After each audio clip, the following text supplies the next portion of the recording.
피렌체 특강이라는 그 책에 보면은 이 미켈란젤로의 다비드상과 관련된 유명한 일화를 이제 소개하는데요. 커다란 대리석에 매달려서 이제 열심히 그 작업을 하고 있는 미켈란젤로에게 어린 소녀가 다가와 가지고 질문을 던졌습니다.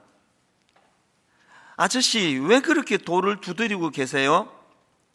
그랬더니 이제 어린 꼬맹이니까 이제 미켈란젤로가 성의를 보인 것 같아요. 하던 일을 중단하고 사다리를 타고 내려오더니 그 어린아이에게 이렇게 대답을 했습니다. 꼬마야, 저 바위는 그냥 돌덩어리가 아니란다.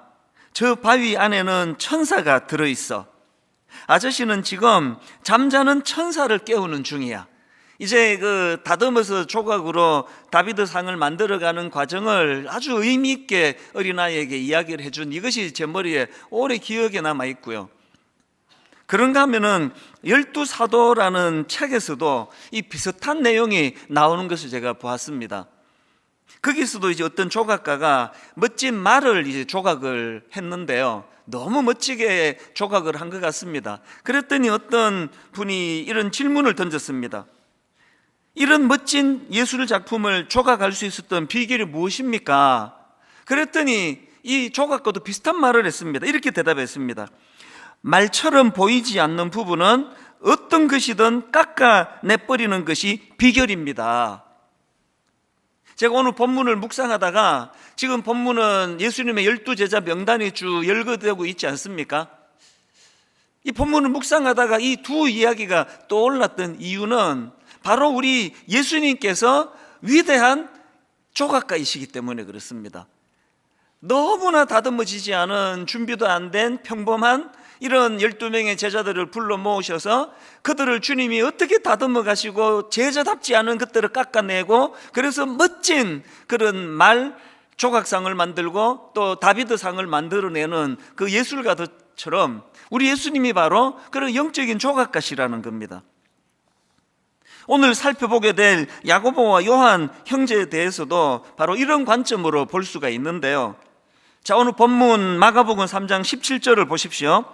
또 세베대의 아들 야고보와 야고보의 형제 요한이니 이 둘에게는 보아너게 곧 우레의 아들이란 이름을 더하셨으며, 이 흐름이 지난주에 살펴본 16절하고 거의 흡사하지 않습니까?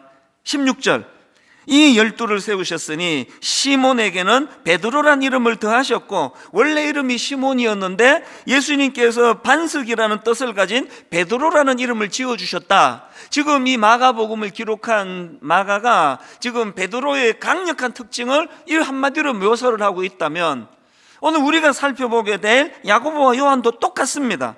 그들에게 이 우레의 아들이라는 뜻을 가진 보아너게라는 이름을 더하셨다. 이걸 왜 기록했을까요? 이것이 이 두 형제에게 굉장히 중요한 함축적인 의미를 담고 있기 때문입니다. 그래서 오늘 이 우레의 아들이라는 이 별명, 이것을 중심으로 이제 야고보와 요한에 대해서 살펴보려고 하는데요.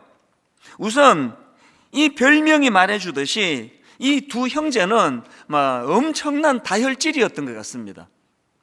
이 우레의 아들이라는 이 별명이 가지고 있는 강점도 있고 약점도 있는데요. 그들이 가진 강점이라는 거는 열정이 많은 거. 그래서 처음에 예수님이 그들을 부르실 때도 이 막 열정이 묻어나는 것을 볼 수가 있습니다. 마가복음 1장 19절 20절입니다. 조금 더 가시다가 세베대의 아들 야고보와 그 형제 요한을 보시니 그들도 배에 있어 그물을 깁는데 곧 부르시니, 그 반응을 한번 보세요. 그들의 그 아버지 세베대를 품꾼들과 함께 배에 버려두고 예수를 따라가니라. 이거 다혈질만 할 수 있는 겁니다. 열정이 넘치니까 이거 할 수 있는 거예요. 신중한 분들은요, 오래 생각하고 행동하기 때문에 또 그것이 가지는 강점과 약점이 또 있지 않습니까? 실수는 별로 안 합니다. 오래 생각하고 결정하기 때문에.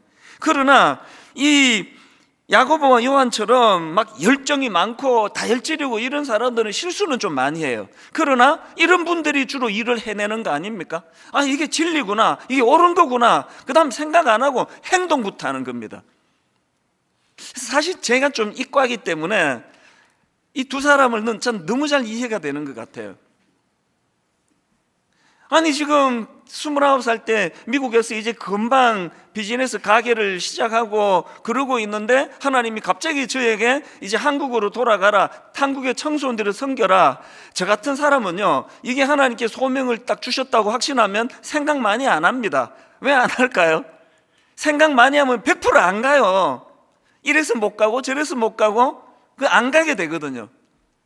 제가 한국으로 돌아올 수 있었던 것도 바로 이 야고보와 요한과 같은 과이기 때문에 그렇습니다. 일만 써도 파송운동 생각 많이 하면 못합니다. 어떻게 합니까?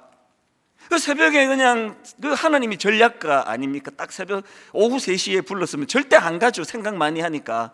새벽 3시에 그 자다 일어난 사람한테 그냥 네 한 교회로만 몰려드는 게 옳으냐? 바로 그 자리에서 그러면 10,000명에서 15,000명 보내겠습니다. 아무 생각 없이 툭 던져놓고, 그리고는 이제 지금까지 8년 9년 막 죽을 고생을 하면서 어떻게 약속을 지켜드리지? 이게 이제 다혈질의 좀 특징이거든요. 오늘 본문에 이 야고보와 요한의 이 빛과 그림자가 있는데요, 이 사람은 이 산이 높으면 골이 깊고 빛이 강하면 그림자도 강하다. 이걸 우리 교역자들에게 늘 하는 이야기인데요, 이 야고보와 요한은 그 빛이 강했습니다. 그게 뭡니까? 열정이 많았다는 겁니다. 그래서 제가 이거를 보면서 그들의 빛에 대하여, 그들의 그림자에 대하여 우리가 어떻게 교훈으로 삼을까, 오늘 2가지 교훈을 나누고 싶은데요. 첫 번째 교훈, 그들의 빛, 열정을 회복하자. 열정을,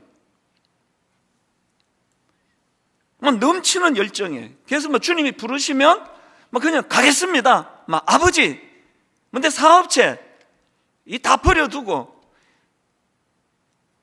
집에 가서 한번 생각해보고 가겠습니다. 그러면 거의 100% 못 갑니다. 그게 열정이거든요. 저는 우리 교회 젊은 교육자들에게 종종 하는 이야기가 있습니다. 나중에 담임 목사 돼가지고는 실수하면 안 된다. 나중에 담임 목사 돼가지고 좌충우돌하고 막 우왕좌왕하고 그러면 그 불안해서 성도들이 못 사신다. 그렇기 때문에 나하고 같이 일할 때, 분당 우리 교회에서 일할 때, 부교역자로 있을 때 실수 많이 해라. 내 다 커버해 주겠다. 어떤 실수를 하든지 간에 나는 그것 때문에 있는 존재 아니냐, 내가 다 막아줄 테니까 열심히 하다가 실수하는 거는 어떤 것도 내가 다 막아주겠다. 사실 또 담임 목사가 할 일 중에 하나라고 생각합니다. 부교역자들이 안심하고 실수를 할 수 있는 분위기를 만들어줘야 열심히 할 수 있는 거 아닙니까? 마음껏 일하다가 실수하는 거, 내가 다 책임지겠다고. 그런데 여러분, 제가 절대로 도울 수 없는, 못 도와주는 교역자가 있는데요, 안 움직이는 사람이에요. 실수도 안 해요. 그런데 움직이지를 않으니까 도와줄 길이 없습니다. 오늘 우리가 하나님 앞에서 가장 대책 없는 사람이 열정 없는 사람이라는 거, 미적미적거리는 거. 부르시면은 열정을 가지고 진리가 여기 계시면 내가 주님을 따르겠습니다, 이런 열정이 있어야 되는데, 생각해 보고요, 지금도 생각 중에 계시잖아요. 여러분, 이 야고보와 요한의 강점을 우리 배워야 됩니다. 저는 요한복음 2장에서 예수님이 예루살렘 성전 뜰에서 장사하는 사람들을 보시고는 내 아버지 집을 장사하는 집으로 만들지 마라 상을 엎으시면서 성전 청결하는 사건이 기록되어 있는데요, 그 내용을 다루고 있는 요한복음 2장에서 이번에 너무나 제가 흥미로운 성경 한 구절을 발견을 했습니다. 그게 뭐냐? 자, 요한복음 2장 17절입니다. 제자들이 성경 말씀에 주의 전을 사모하는 열심히 나를 삼키리라 한 것을 기억하더라. 지금 성전을 청결하려고 상을 뒤엎으시고 열정을 다하여 정화하시려는 주님을 보면서 제자들이 머리로 떠올린 게 뭐냐? 이 3번역으로 다시 보십시오. 제자들은 뭘 떠올렸나? 주님의 집을 생각하는 열정이 나를 삼킬 것이다 하고 기록한 성경 말씀을 기억하였다. 지금 예수님이 제자들에게 말씀으로도 그들을 가르치시지만 주님이 보여주시는 삶으로 보여주시는 게 뭡니까? 열정을 보여주시는 거예요. 진리 앞에서는, 진리를 사수하는 이 일에는 어떤 것에도 굴하면 안 된다. 이게 주님이 보여주시는 열정 아닙니까? 사도 바울도 마찬가지입니다. 기왕에 목회하고 기왕에 섬기는데 저는 사도 바울에게서 이거 꼭 배워야 된다 생각합니다. 데살로니가전서 2장 17절, 형제들아 우리가 잠시 너희를 떠난 것은 얼굴이요 마음은 아니니, 그 다음 보세요. 너희 얼굴 보기를 열정으로 더욱 힘썼노라. 로마서 9장 3절, 나의 형제 곧 고륙의 친척을 위하여 내 자신이 저주를 받아 그리스도에게서 끊어질지라도 원하는 바로다. 뭐 그냥 조금 원해가지고 우리 동족이 예수 믿으면 좋은데 그거 갖고 안 됩니다. 목숨 걸고 내 자신이 저주를 받아 그리스도에게 끊어질지라도, 그런 강력한 열정을 가진 그 마음의 뜨거움이 있으니까 사도 바울과 같은 에너지가 나오는 거 아닙니까? 저는 이 사도 바울을 보면서 참 스스로에게 다짐하는 게 있습니다. 젊을 때는 성적인 죄, 도덕적인 죄, 이런 것들을 범하면은 내 인생이 몰락하기 때문에 저는 시편에서 배워가지고 저를 많이 꾸짖기도 하고, 또 저는 저를 많이 격려를 많이 해줘요. 저한테. 그리고 또 저는 저에게 늘 설득도 많이 하는 편이거든요. 여러분, 낙심이 될 때 외부에 누가 위로 안 해준다고 힘들어하지 마세요. 주님은 우리 스스로를 위로하시도록 늘 내 안에서 힘을 주시잖아요. 근데 젊을 때는 제게 무슨 경고를 많이 했느냐 하면, 너 그 성적으로 죄 지으면 너 인생 완전히 몰락한다, 큰일 난다. 어떤 경우라도 여성들을 만날 때는 그 긴장을 네가 놓치면 안 된다. 급격하게 나를 몰락시키는 게 이게 성적인 죄다. 공금, 교회 공금을 투명하게 쓰지 않으면 네 인생은 몰락할 줄 알아라. 이게 늘 제게 하는 경고였고요. 요즘에는요, 이제 이제 나이가 이제 들어가는데 성적으로 죄를 지어가지고 급격히 몰락할 확률은 젊을 때보다는 좀 덜해진 거 아닙니까? 에너지가 좀 약해져서 그래요. 그 죄 짓는 것도 열정이 필요하거든요. 요즘에는 집에 있는 그 한 분 모시는 것도 이렇게 힘든데, 내 무슨 열정으로 내가 또 남의 가정에 또 여성까지 내가 또 그렇게 열정을 다하겠느냐. 그래서 성적으로 죄를 지어서 급격하게 넘어지지 않을 확률이 좀 높습니다. 이거는 아무도 자신할 수 없지만, 요즘은 나이가 들어가면서 뭘 저에게 경고하는가 하면, 네가 성적으로 죄를 지으면 급격하게 그게 너를 몰락시키지만 열정 없이 목회하면 이것이 너를 천천히 죽이는 짓이다. 제가 그런 경고를 많이 합니다. 사실 우리 교단에서 저에게 정년을 보장해 준 그 연도가 있지만요, 만 70살까지 제가 할 수 있는 보장을 받았지만, 저는 제 아내와 이런 이야기를 몇 번이나 나눴습니다. 그거 내가 기대 갖고 목회하지 않는다. 저는 언제든지 이 교회를 떠날 준비를 해야 된다고 생각합니다. 언제 이 교회를 떠나느냐? 열정이 사라질 때. 설교 준비도 이게 열정이거든요. 설교 준비는 저는 우리 그 부교육자들에게 이게 도자기 굽는 거라 그래요. 한 초벌구이, 재벌구이만 해도 설교할 수 있습니다. 그러나 삼벌구이는 확실히 재벌구이보다 다르다. 사벌구이, 오벌구이, 여섯 번 불에 구우면서 다듬는 도자기는 빛깔이 다른 거 아닙니까? 그래서 준비 다 됐습니다. 한 월요일 저녁 되면은 뼈대가 다 나오지만 단에 올라오기 직전까지 설교를 다듬고 또 다듬고 다듬고 또 다듬는 그 열정이에요. 1부 예배 마치고 들어가면서 원고를 찢어버리는 그 열정이에요. 이거 찢어야 이제 배수의 진을 치고 1부 설교 때 주신 영감을 다시 반영해서 설교를 잘해야 되겠다, 열정이거든요. 요새 내가 좀 위기감을 좀 느끼는 게 뭔지 아세요? 요새는 여기 한 30년 하다 보니까 어떨 때는 좀 귀찮아요. 한 2부 마치고 또 찢으려고 하면 이거 또 준비해야 돼? 이 정상이 나타나는 거죠. 이제 한 30년 해놓으니까 제 마음에 그럴 때마다 갈등이 있을 때 확 찢어버리는 이유가 이 다혈질이기 때문에 확 찢어버리고 저에게 다짐하는 말이 있습니다. 그렇게 귀찮으면 목회를 그만두지 왜? 이제 교회가 크니까 이 신방 저 신방, 이 기도 부탁 저 기도 부탁, 이게 연중 돌아가지 않습니까? 전화 오시고 그러면요, 제가 좀 엄살을 부릴 때가 있어요. 저한테 그 동기 목사님들보다 나는 왜 맨날 일이 이렇게 많지? 그러면 바로 제가 저에게는 경고를 해요. 그렇게 일 많은 거 힘들면 시골 교회로 가지 왜? 네 갈 마음 없잖아. 엄살 부리지 마. 이게 저한테 하는 이야기. 실제로 독백을 해요, 제가. 여러분, 우리가요, 성적인 죄를 짓고 또 어떤 물질적으로 무슨 횡령을 하고, 이거는 급격하게 나를 몰락시키는 일이지만, 열정 없이 살아가는 그것은 나를 천천히 몰락시킨다는 걸 아셔야 됩니다.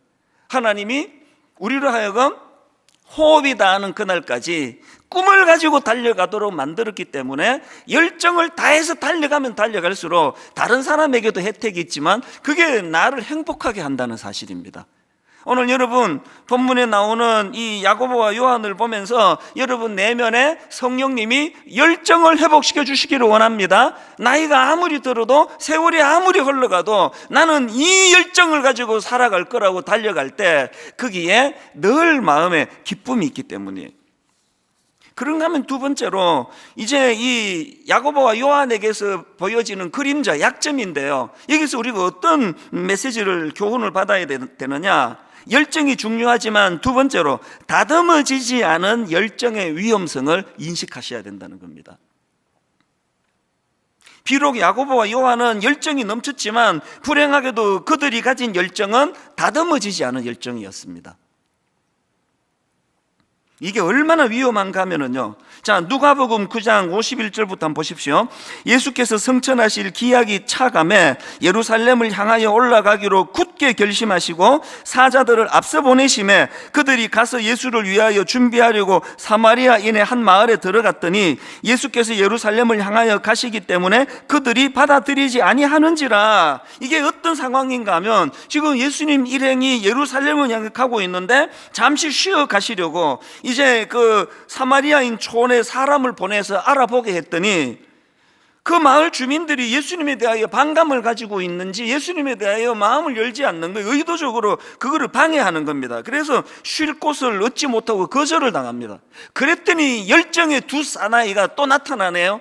그런데 다듬어지지 않은 이 두 사람의 열정을 보십시오. 누가복음 9장 54절입니다.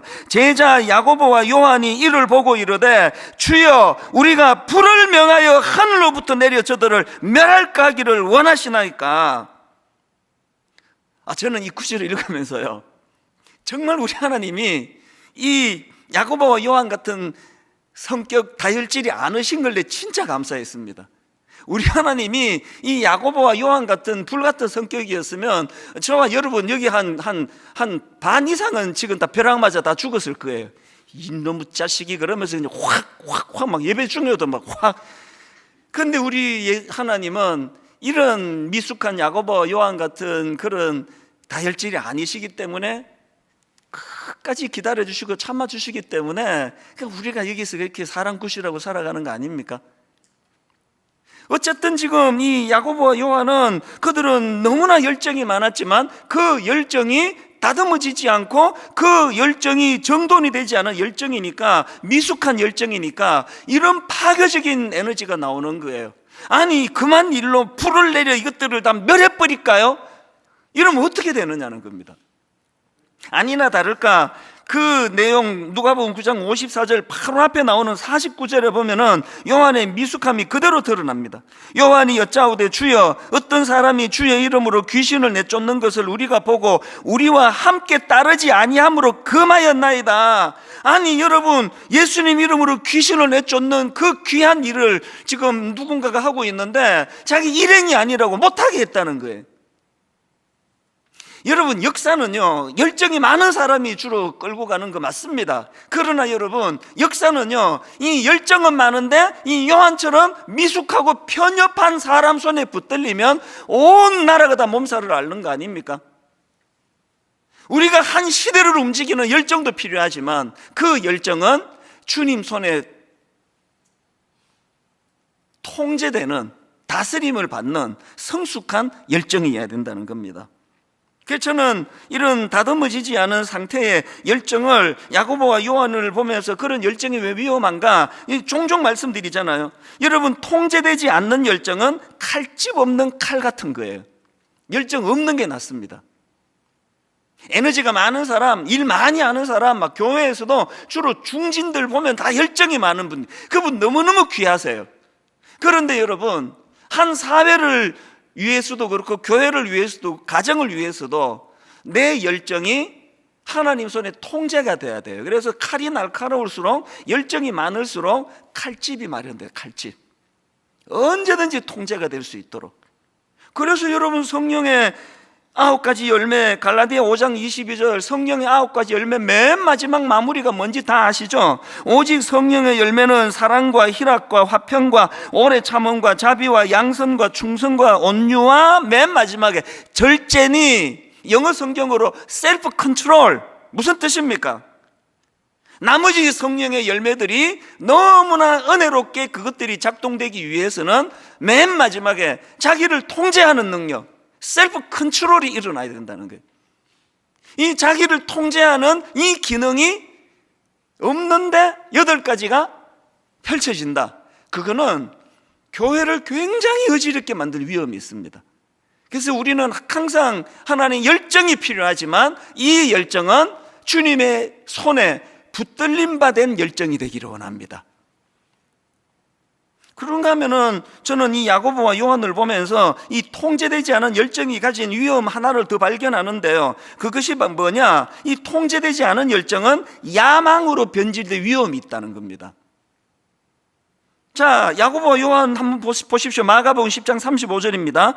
세베대의 아들 야고보와 요한이 주께 나와 여짜오되 선생님이여 무엇이든지 우리가 구하는 바를 우리에게 하여 주시기를 원하옵나이다. 이르시되 너희에게 무엇을 하여 주기를 원하느냐? 여짜오되 주의 영광 중에서 우리를 하나는 주의 우편에 하나는 좌편에 앉게 하여 주옵소서. 지금 그들의 열정으로 주님께 부르짖는데 그 열정이 미숙하고 다스림 받지를 못하니까 그 잘못된 기도로 말미암아 공동체가 깨질 위험입니다. 41절에 열 제자가 듣고 야고보와 요한에 대하여 화를 내거늘 꼭 기억하셔야 됩니다.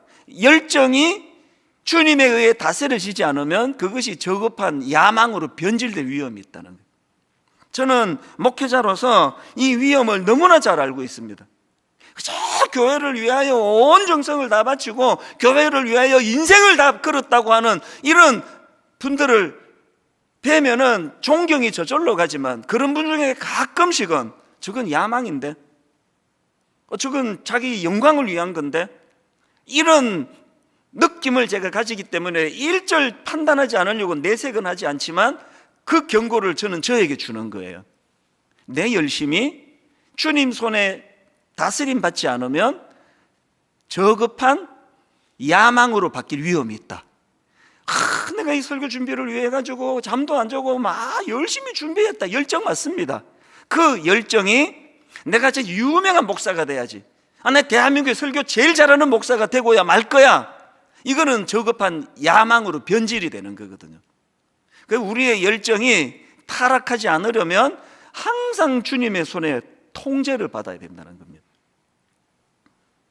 이런 의미에서 저는 야고보와 요한의 주님 손에 다스림 받기 시작한 오늘 본문에서부터 야고보와 요한의 그 갈수록 그 풍성한 그들의 성숙함이 저는 너무 좋습니다. 여러분, 야고보와 요한이 주님 손에 붙들린 이후로 어떤 변화와 성숙이 있었는지 다 아시잖아요. 사도행전 12장 1절 2절 그때에 헤롯 왕이 손을 들어 교회 중에서 몇 사람을 해하리하여 요한의 형제 야고보를 칼로 죽이니, 야고보는요 기록이 하나 있습니다. 12제자 중에서 최초의 순교자예요. 아니 그 많은 성실한 제자들 중에서 왜 유독 야고보를 지목하여 칼로 죽였다 그러는 거예요? 왜 그랬을까요? 그만큼 적들이 보기에 야고보가 열정을 다하여 주의 복음을 전하니까, 눈에 띄도록 열정을 다하여 복음을 전하니까 그가 최초의 순교자가 된 거 아닙니까? 여러분, 하나님 손에 붙들린 열정은 이런 영광스러운 자리를 누릴 수 있게 만들어 준다는 겁니다. 저나 모든 목회자들이, 그리고 모든 우리 권사님, 장로님, 또 안수집사님, 성도님 모두가 다 꿈꾸는 게 이라고 생각합니다. 하나님, 우리의 마지막이, 우리의 열정이 주님 앞에 한번 쓰임받게 되기를 원합니다. 이런 꿈이 계시다면 우리는 늘 내 열정이 하나님 앞에 지금 다스림을 받고 있는가, 통제되고 있는가, 이 점검을 하셔야 됩니다. 그건 요한도 마찬가지예요. 앞에서 살펴봤지만 요한은 편협하고 냉정하기 짝이 없는 그런 사람이었는데 그 요한이 주님 손에 붙들려 어떤 변화를 일으켰나? 여러분, 요한은 사랑의 사도라는 별명이 있을 정도예요. 완전히 대변화가 일어난 거 아닙니까? 요한복음을 이 사도 요한이 기록했는데요, 여러분이 사도 요한이 기록한 요한복음에 대하여 이런 말하는 글을 제가 읽었습니다. 성경을 읽을 때, 잘 들어보세요. 성경을 읽을 때 신학적인 논리를 찾고 싶으면 사도 바울 서신은 읽어야 하고, 신학적인 논리를 찾고 싶으면 바울 서신은 읽어야 하고, 기독교 윤리에 대해서 알고 싶으면 야고보서를 읽어야 하고, 기독교의 핵심적인 사랑에 대해서 알고 싶으면 요한복음을 읽어야 한다. 와, 이건 너무 영광스러운 이야기 아닙니까? 그리고 요한이 기록한 또 다른 서신인 요한 1서는요, 이거는 뭐 말로 다 못합니다. 요한 1서 4장 7절 8절, 사랑하는 자들아 우리가 서로 사랑하자. 사랑은 하나님께 속한 것이니 사랑하는 자마다 하나님으로부터 나서 하나님을 알고 사랑하지 아니하는 자는 하나님을 알지 못하나니 이는 하나님은 사랑이심이라. 11절도요, 사랑하는 자들아 하나님이 이같이 우리를 사랑하셨은즉 우리도 서로 사랑하는 것이 마땅하도다. 그렇게 편협하고 냉정한 사람이었던 요한이었는데 그가 주님 손에 붙들리니까 이런 사랑을 전하는, 대학생 때 저를 본 사람하고 교육 전도사 시절에 저를 본 사람하고 목사된 이후로 저를 본 사람하고 저를 평하는 평가가 다 다르기를 바랍니다. 다 달라야 되는 거 아닙니까? 대학교 다닐 때는 철딱선이 없는 이창수, 하여튼 저건 철이 없어가지고 저건 나중에 뭐가 되려고 저래? 그랬던 대학생이기를 바랍니다. 바라는 게 아니라 그랬었습니다. 철딱서니가 없기를 이 약에 쓸려도 없는 그런 인생이 갈수록 주님 손에 붙들린 사람처럼 그 사람이 가지는 향기, 그게 오늘 본문에 우리가 살펴보고 있는 요한의 모습 아닙니까? 저는 여기 연세가 점점 들어가시는 어른들을 뵈면서 그분들에게서 그리스도의 향기가 느껴질 때마다 얼마나 감사한지 모릅니다. 그런가 하면 요한의 변화된 모습이 또 하나 있는데요, 앞에서도 살펴봤지만 우리를 주의 좌편과 우편과 좌편에 앉게 해주세요, 이런 이기적인 기도를 하며 그 높은 자리를 탐하던 그 요한이었는데요, 나중에 얼마나 성숙해졌는지 요한복음에 놀라운 거 하나 있습니다. 자기를 드러내지를 않아요. 자기가 기록한 요한복음인데요, 자, 요한복음 13장 23절, 예수의 제자 중 하나 곧 그가 사랑하시는 자가 예수의 품에 의지하여 누웠는지라. 여기 예수의 제자 중 하나, 이게 요한 자신을 지금 가리키는 겁니다. 요한복음 20장 2절, 시몬 베드로와 예수께서 사랑하시던 그 다른 제자에게 달려가서 말하되, 여기서 예수께서 사랑하시던 그 다른 제자, 예수께서 사랑하시던 요한, 이렇게 기록하지 않습니다. 자기를 드러내지 않습니다. 요한복음 21장 27도 똑같습니다. 베드로가 돌이켜 예수께서 사랑하시는 그 제자가 따르는 것을 보니 이게 요한 자신을 말하는 거예요. 그렇게 자리를 탐하고 명예를 탐하던 요한이었는데 주님 손에 그 열정이 붙들리니까 이런 겸손, 자기를 드러내지 않는 겸손의 종이 되었다. 이게 도전되지 않습니까? 저는 이렇게 이 두 형제를 놀랍게 변화시키는 예수님을 뵈면서 누가 이렇게 한 사람의 인격을 바꿀 수 있는가? 그분이 바로 예수 그리스도시다. 그래서 제가 이번 한 주간 동안에 이 예수님의 이 마음이 너무 제가 예수님을 묵상하면서 뜨거워지면서 두 가지 특징을 제가 찾아냈습니다. 우리 예수님 어떤 분이냐? 첫째, 강점으로 일하시는 분이시다. 둘째, 약점을 다듬어 교정해 주시는 분이 우리 예수님이시다. 이 두 가지 특징이 얼마나 저를 뜨겁게 했는지 모릅니다. 여러분, 베드로, 야고보, 요한, 이 세 사람의 공통점이 다혈질인 건 다 아시죠? 베드로, 야고보, 요한, 베드로도요, 야고보, 요한 못지않게 다혈질이라 그러면 열받으면 말고라는 사람 귀 확 칼로 잘라버리고, 이게 베드로 아닙니까? 그래서 베드로, 야고보, 요한의 공통점은 말로 다 할 수 없는 통제되지 않는 다혈질의 사람이었는데요. 그런데 여러분, 베드로, 야고보, 요한에게 또 다른 공통점이 하나 있습니다. 제자들 중에 선두 그룹에 서 있던 사람이에요. 이게 너무 감동이 되는 겁니다. 저도 그 혜택을 받은 사람이에요. 그 미숙한 걸로 치면 난 저 구석에 가 있거라. 이게 다혈질이에요. 맨날 사고만 치네. 너 나서지 말고 저기 가 있어. 이게 인간 지도자들이에요. 그런데 우리 주님은 강점으로 일하시는 거예요. 약점을 다듬어 가시는 겁니다. 99가지 약점이 있다 할지라도 그 한 가지 강점을 들어서 그 한 가지 강점으로 일하기를 원하시는 예수님.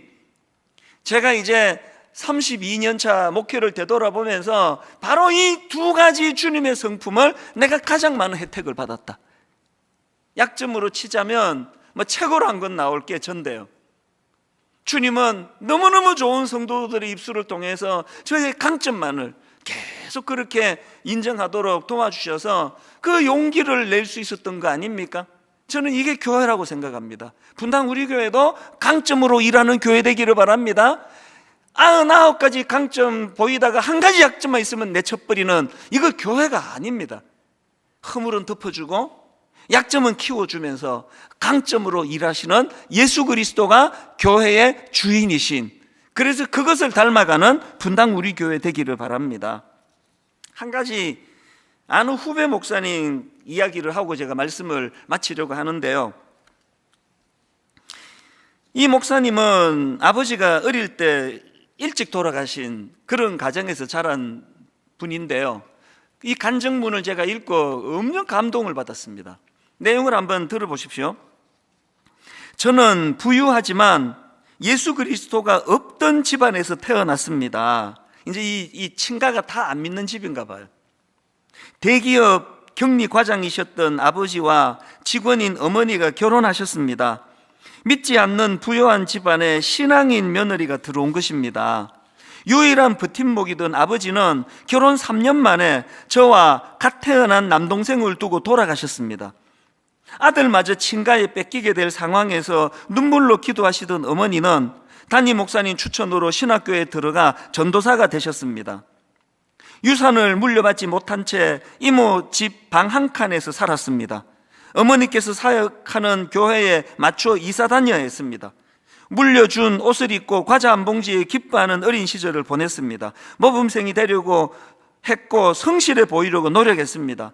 혹시 저의 부족함으로 어머니가 교회에서마저 쫓겨나게 되면 버림받을 수도 있다는 두려움 때문이었습니다. 이게 참 마음이 아팠습니다. 그 친가하고 무슨 일인지는 모르지만 이런 부분에 상처가 있다가 보니까 이게 또 내가 잘 못하면은 또 우리 엄마가 교회에서 쫓겨나는 거 아니야? 그 어린애가 항상 그 모범생이 되려고 애쓰는 그 모습 자체가, 그래서 이게 보통 집안에서 애들이 철딱서니가 없으면요, 그게 귀한 거예요. 철딱서니가 없을 만큼 잘 자랐다는 거 아닙니까? 이 어린애가 그렇게 눈치를 보고 그렇게 자라는데 정말 제 마음을 아프게 한 대목이 있었습니다. 그 다음 한번 들어보세요. 부모 없는 자식으로 엇나가지 않기 바라던 가족들은 아버지가 미국에 가셨다고 했습니다. 대학교에 들어가면 만날 수 있다 했습니다. 매년 어버이날에 미국으로 편지를 썼습니다. 답장은 오지 않았고 언젠가 그 편지들이 모두 장롱 서랍 밑에 있는 것을 발견했지만 그래도 기다렸습니다.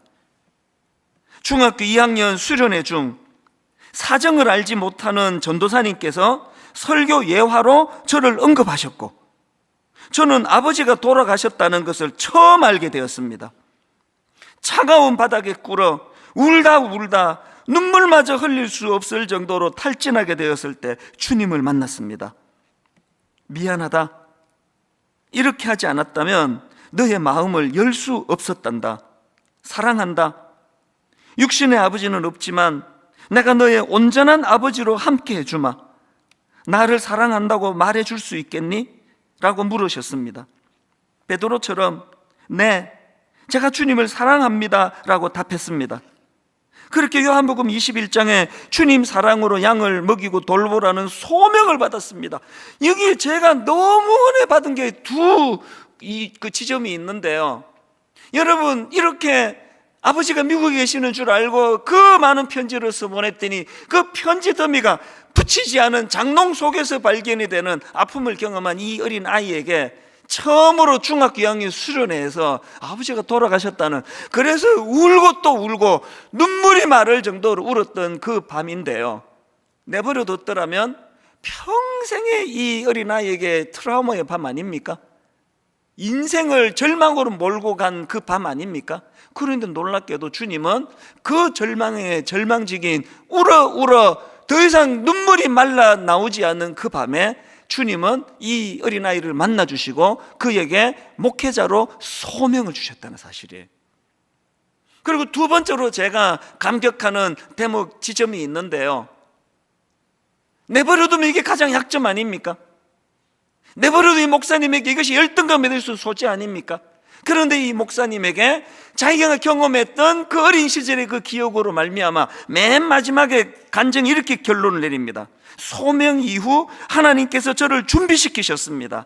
한 영혼 사랑을 배웠습니다. 교회를 사랑하는 마음을 배웠습니다. 위로와 돌봄의 현장에 보냄받았습니다. 가장 연약할 수밖에 없는 그 경험을 가장 강점으로 들어 사용하시는 주님, 이게 우리 주님이에요. 결론을 맺기 원하는데요, 모든 분들이 다 그러시겠고 목회자인 저도 마찬가지예요. 성도들이 비난하지 않아도요, 우리는 늘 괴로운 사람들이에요. 어차피 신학이라는 게 인간에게는 어울리지 않는 학문이고요, 어차피 하나님의 동력자로 사역하는 것 자체가 우리 인간에게는 어울리지 않는 일입니다. 그러니까 누가 뭐라 그러지 않아도 늘 괴로운 거죠. 왜 이것밖에 안 되느냐고, 왜 설교는 이렇게밖에는 못하느냐고, 왜 인격은 이 정도밖에 안 돼, 왜 저 정도 성도님도 용서를 내가 못하느냐고, 날마다 괴로워요. 그런데 우리 주님은 강점으로 일하세요. 제가 가지고 있는 참 갖추지 않아서 괴로운 그 약한 부분을 늘 그게 강점이다. 그리고 약점은 날마다 다듬어 새벽마다 흔들어 깨우셔서 내 약점을 다듬어 가시는 그 주님, 이 주님이 야고보 요한의 주님이셨고 오늘 이 자리에 말씀을 듣는 여러분의 주님이세요. 그래서 저는 오늘 이 말씀의 마무리 찬양을 참 울컥울컥하는 마음이 드는 찬양인데요, 거룩하신 하나님 주께 감사드리세, 날 위해 이 땅에 오신 독생자 예수, 그 주님으로 인해서 내가 약할 때 강함 주고 가난할 때 우리를 부욕해 하신 주, 제 인생을 한마디로 요약하라면 전 이렇게 요약하고 싶습니다.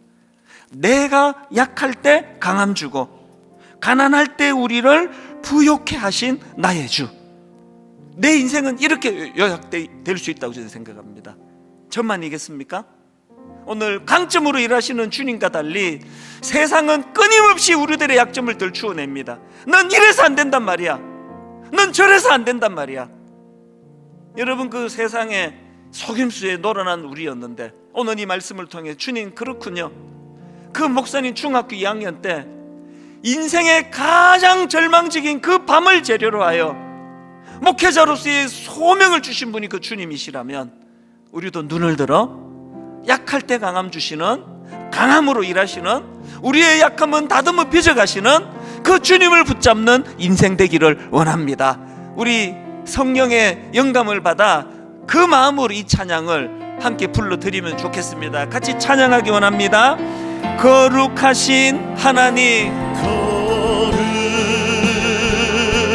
거룩하신 하나님 주께 감사드리세, 날 위해 이 땅에 오신 독생자 예수. 여러분, 우리가 해야 될 것 딱 한 가지입니다.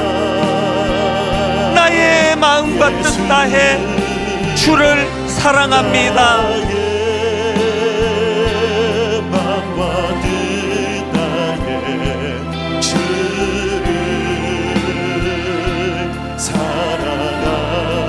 날 위해 이 땅에 오신 독생자 예수. 여러분 힘을 얻어 한번 힘있게 선포하기 원합니다. 내가 약할 때 강함 주고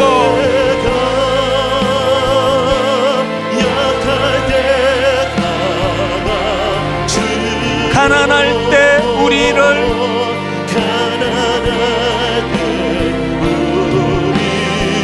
부욕해 하신 나의 주 감사.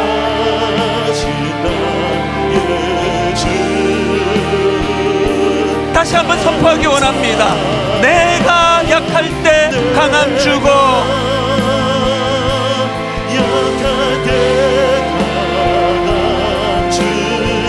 가난할 때 우리를 부욕해 하신 나의 주 감사.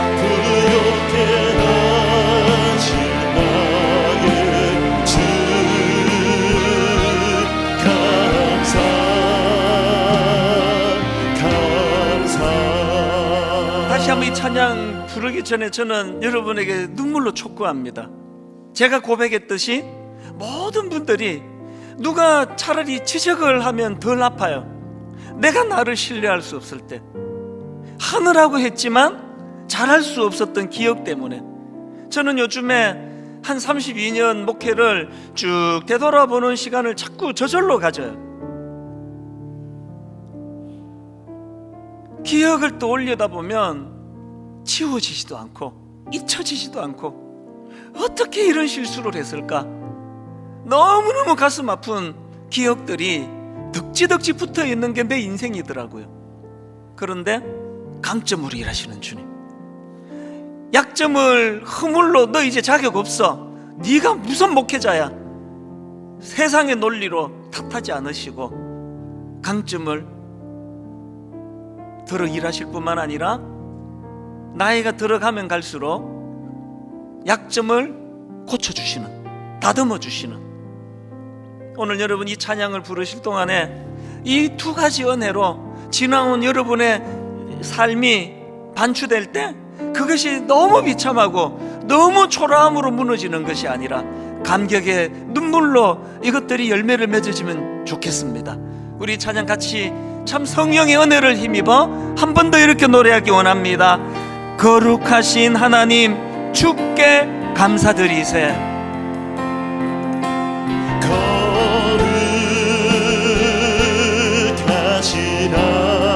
주께 감사드리세. 날 구원하시기 위하여 날 위해 이 땅에 오신 독생자 예수. 여러분 그 주님을 향하여 우리가 할 수 있는 유일한 것, 나의 마음과 뜻 다해 주를 사랑합니다. 주를 사랑합니다.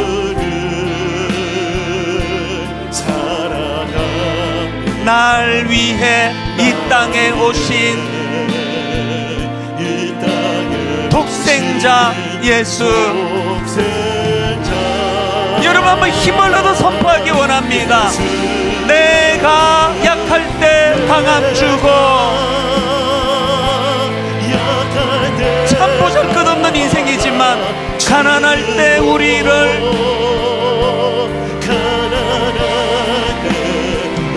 부욕해 하신 나의 주 감사. 여러분 다시 한번 힘을 얻어 전심으로 선포하기 원합니다. 내가 약할 때 강함 주고,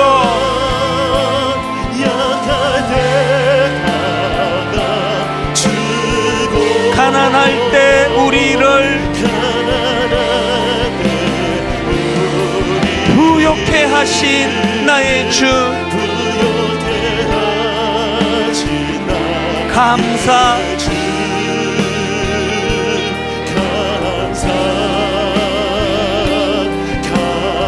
어린아이처럼 그저 오라 하시네.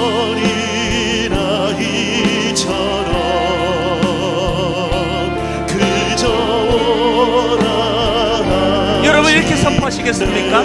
나를 잡아주시네, 주의 강한 손으로. 우리 다시 한번 이렇게 고백합니다. 어린아이처럼,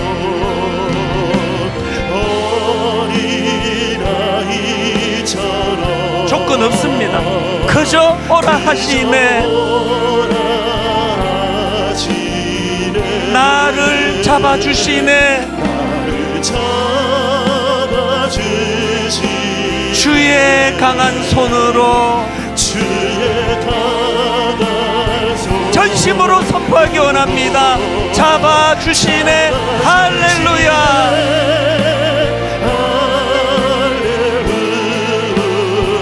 거룩한 주님,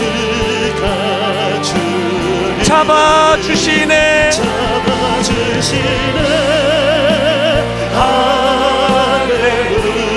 거룩한 주님, 가난한 마음으로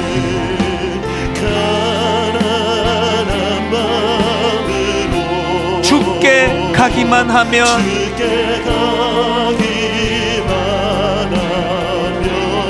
나를 도우리라. 주가 말씀하셨네. 우리 다시 한번 다 자리에서 일어나셔서 가난한 마음으로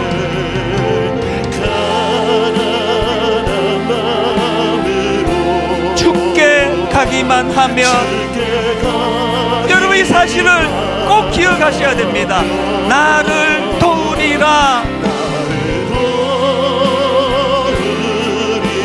주가 말씀하셨네.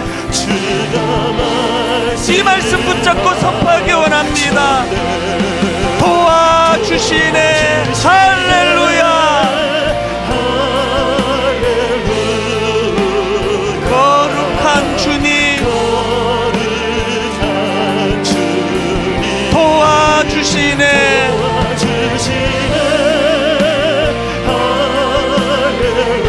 거룩한 주님,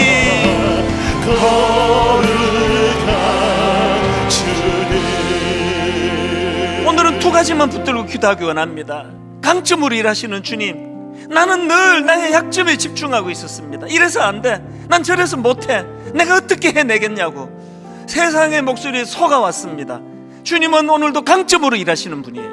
두 번째 붙들 제목이, 기도 제목이 있다면, 약점을 다듬어 가시고 약점을 빚어 성숙으로 인도하시는 주님, 12 제자들처럼 그 길로 나아가기를 원합니다. 오늘 이 말씀 붙들고 한번 통성으로 같이 합심해서 기도하기 원합니다. 두 가지 제목을 가지고 다 같이 기도하시겠습니다. 살아계신 하나님 아버지, 이 시간 하나님의 은혜를 아버지여 갈망하며 사모하며 이 자리에 모였습니다.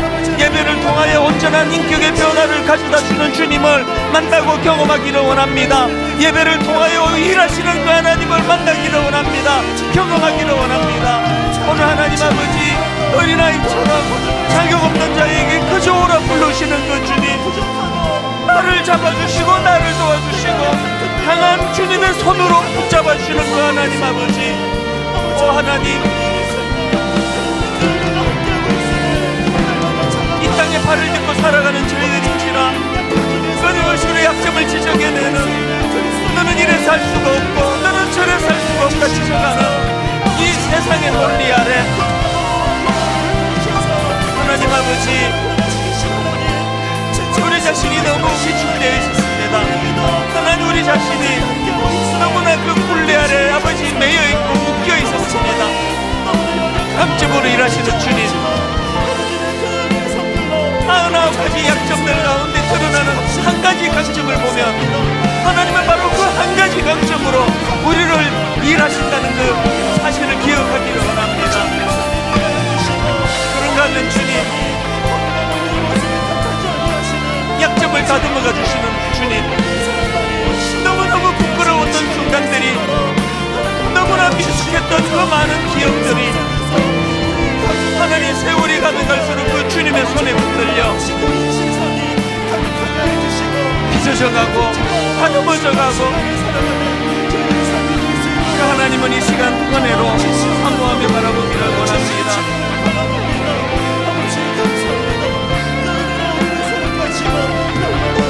하나님 아버지,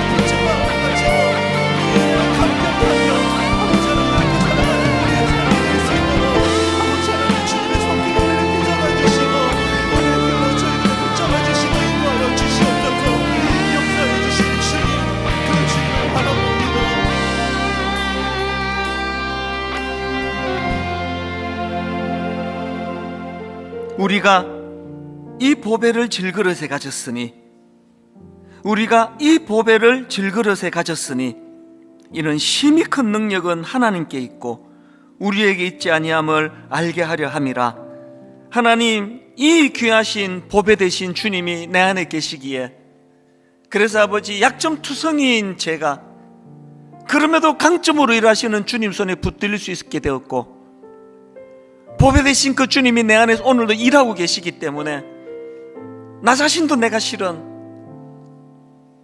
너무 연약하기 짝이 없는 이 약점들 때문에 괴로워하는 우리를, 이 약점을 조금 좀 다듬어 빚어가시며, 심지어는 가장 치명적인 약점이 주님 앞에 가장 겸손한 도구로 쓰여지는 이런 신비로운 은혜를 누리고 사는 것을 우리가 경험하며 감사를 드립니다.